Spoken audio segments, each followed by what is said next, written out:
Hey, I'm Alex from Soil Mesa, Georgia, and today we're in my garden and we're going to show my compost tumbler. I'm going to show you a few things. I'm going to show you why we use it, how to use it, some benefits that go along with it, and of course where to buy it. So here we go.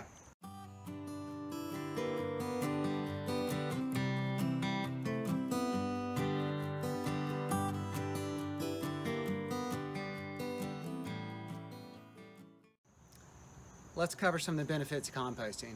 First, and maybe one of the best, is you get free soil. And if you're like us, you love free things. Next is that everything you put in, if you eat organically, everything you put in it is organic. So when you're piling in your leaves from the yard, that's just from the trees. Don't use it from an area where you put in herbicides or pesticides or anything. But if you have leaves from the yard, your kitchen scraps, any banana peels, eggshells, anything like that, all that calcium and potassium that comes in, the list goes on and on for everything you could do. But all of that goes into your soil and breaks down. So after, depends how rigid you are on your ratios, you could have it in a month, you could have it in a few months, more like mine is, but you have nutrient-rich soil at the beginning. But also during the week, every week, as you water it and you're adding in water to it, it drips down and gives you compost tea that you can use throughout the whole growing season. So why have a compost tumbler? I have three reasons that I think are important. First one is compost tea. As I water the compost tumbler, as I water the soil in here, it drips through, grabs nutrients, pulls it through, and I take this tea, this what looks like dirty water, is filled with nutrients. And I'll come over and just add a little bit into my containers. And it's that easy. Some days I have more than others, some days I don't have a lot. But what it does is everything in there gets dumped in there, and then I just go put it back and start over. And with all my plants coming down in the row here, I know that I did these today, and then tomorrow I'll start here, and I'll just work my way down. Some days I get 3 plants, 3 containers with it, some days I don't get but 1. So that goes back in here. The second benefit, so the first one's a compost tea. The second one is how easy it is to use.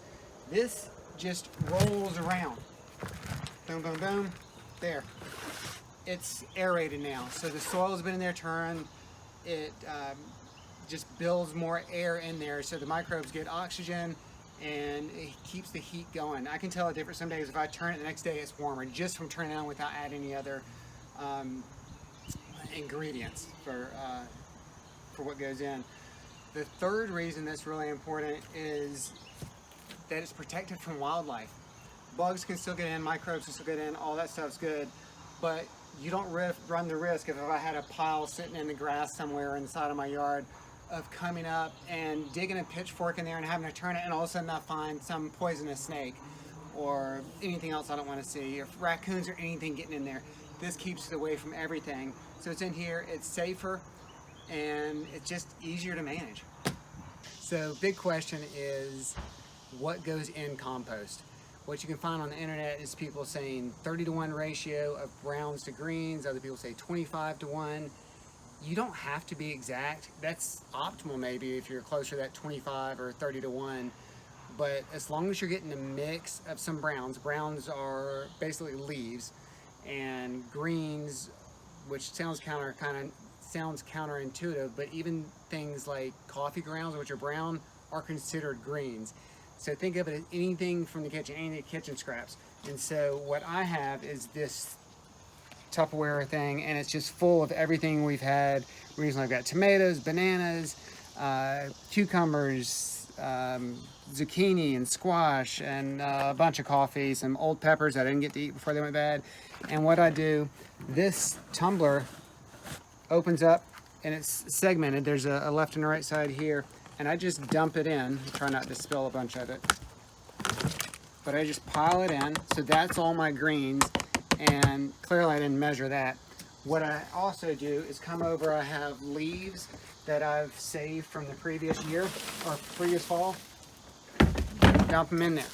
So that, you saw this was full at first and that was full. That was 1-to-1 ratio. I'm almost full there. I'm gonna try to get some more in there, but as far as 25 to 1 goes, I'm probably closer to 2 to 1. It's not ideal, but it works. And that goes there. So now I get to the fun part. It's actually, Susie, if you come over on this side. This is the side I just added to here on your right. On my right now is the soil that has already been cooking for a while.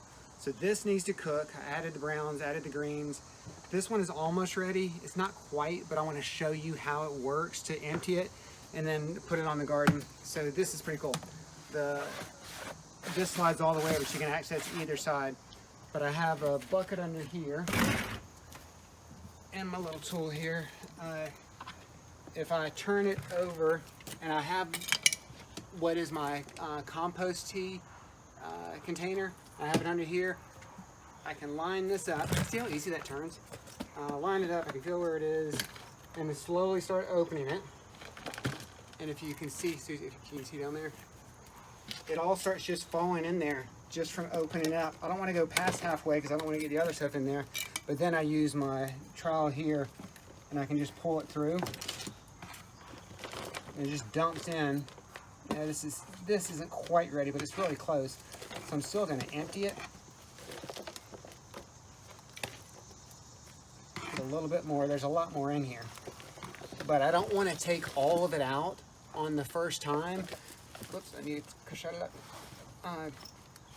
You don't want to empty your compost tumbler completely, because there are microbes in there, microbials in there that are gonna help heat it up, and it's like having a starter for yeast. You want to have something in there already that is gonna get the next round of compost going. All the ingredients in there start baking. This one has been cooked, but it's not quite ready. Actually, I messed up and put some of my greens in there the other day when I meant to leave this side open. So what I'm doing is taking all of this, and I'm just gonna dump it in this other container, let it finish in there. Let's take a look over here.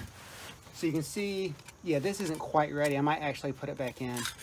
You can see eggshells I had in there before. We eat a lot of eggs. And there's some coconut that was in here. That takes a long time to break down. There's a mango seed in there.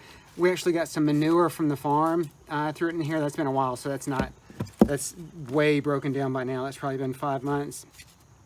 But it all just breaks it down. I break it down like that.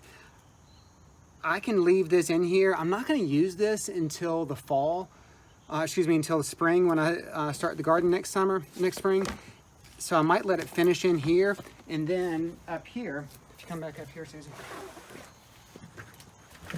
This is probably less than half of this section is